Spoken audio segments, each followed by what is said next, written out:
going to take a brief look at how they classify knee meniscus tears.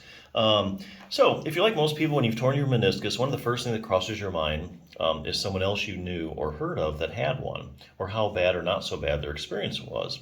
Or you might recall hearing about an athlete on TV that had one. Realize, though, that not all meniscus tears are the same, and each person's experience with a torn meniscus can vary widely. For instance, if your neighbor has a meniscus tear in the white zone, where the blood supply is poor, it will not heal up as well as your uncle that had a tear in the red zone, where the blood supply is much better.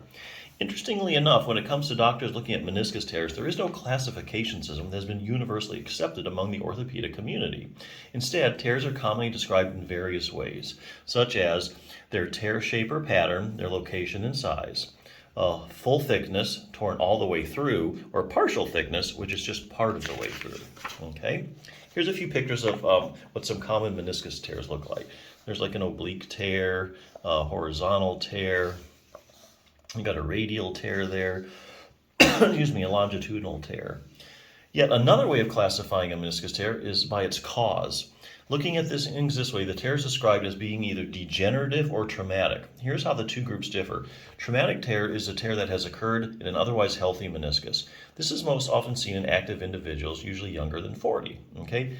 Caused by a serious traumatic injury such as when you're playing a sport. Okay, so this is like another way of classifying besides, their shape or where it's at. It's like, hey, was it traumatic or was it degenerative? Degenerative is most often seen in middle-aged and elderly people. Injuries are often atraumatic or occur after a low-energy activity such as squatting. So you've heard of people like just squatting, and then they tear their meniscus. Well, that's because it was probably a little bit degenerated and predisposed towards tearing anyway. It's associated with early knee arthritis. So as you can see, there are many different ways of describing and classifying a torn meniscus. It's good to know about them because when we discuss treatments for meniscus tears, research studies often use one or more of these categories. For example, a study might look at how successful surgery was for patients that have degenerative tears. So there you go.